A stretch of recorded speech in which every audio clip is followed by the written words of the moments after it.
مساء الخير.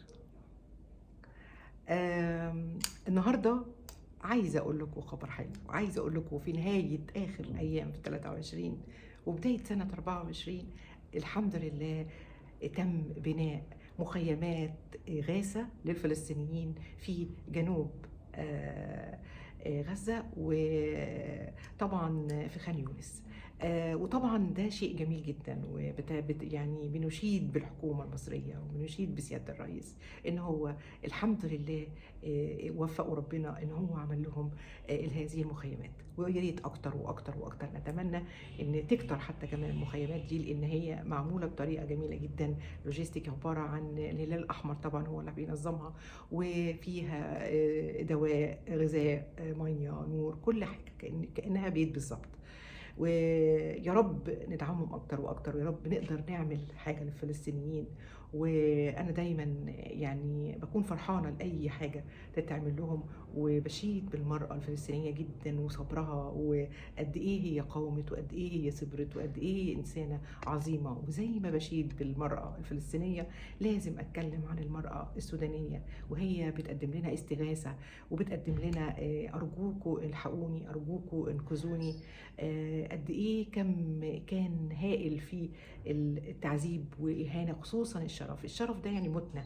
اي مرأة بتوهان او بتغتصب دي بالظبط يعني احنا اتربينا كعرب ومسلمين ان شرفي ده موتي، يعني جيتي على شرفي خلاص اموت احسن.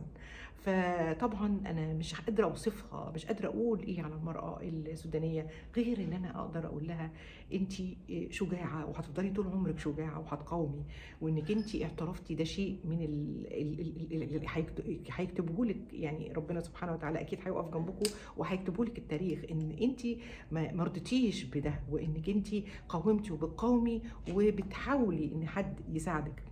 انا عايزه يعني استغيث بالشعب السوداني. انتوا مالكوا؟ انتوا مع بعض بتتخانقوا على البلد، انت مالهم الستات؟ ليه تهان؟ ليه يعني تبيدوا كرامتهم وتحسسوهم بان هم ولا حاجه؟ ليه؟ ايه اللي دخل السيدات في الحرب بقى؟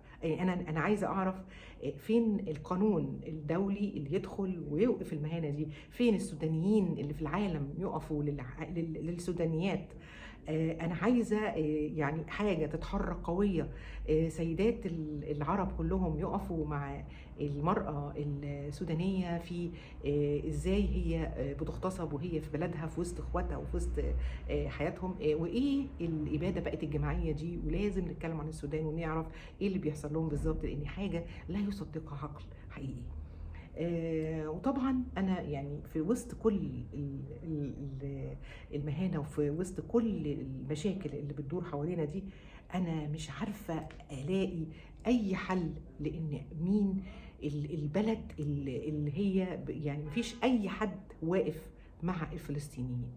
الفلسطينيين بتباد قدام عينينا كلنا، مفيش دوله في العالم، روسيا، الصين، الهند، تركيا، اي ما فيش بلد.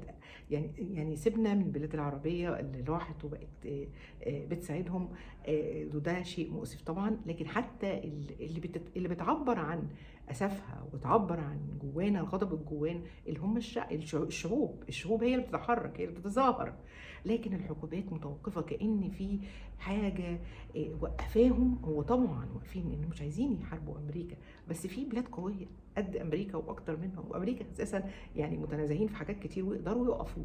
ليه ما بيوقفوش؟ ليه مش بيساعدوا فلسطين؟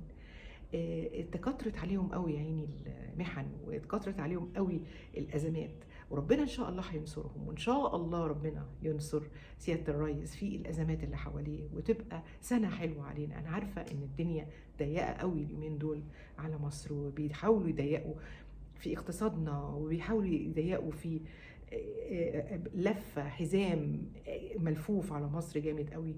ربنا معاك يا سياده الرئيس، وبندعي لك ان شاء الله باذن الله انك هتمر بسلام وهتنجحنا، وهنطلع في سنه 24 واحنا اي قرار بناخده احنا معاك وبندعمك، وربنا معاك فعلا، ولازم ندعي لك وندعي لمصر كلها والامه العربيه ان كفايه قوي كده حروب، وكفايه كده قوي اغتصابات، وكفايه اللي بيحصل ده. احنا في يعني بجد بجد مش قادرين ننسى ان في ربنا سبحانه وتعالى فوق، وفي ضميرنا، وفي حياتنا. لازم السلام يرجع تاني، ولازم نبتدي اتفاقيات ترجع تاني. ويا رب نشوف سنة حلوة سنة 24. وما تزعلوش من كلامي، أنا كلامي واضح، وبحب دايما أقول اللي أنا حاسة بيه، ويا رب يكون بيوصلكم. السلام عليكم، واستنوني فيديو قادم السنة الجاية. سلام عليكم.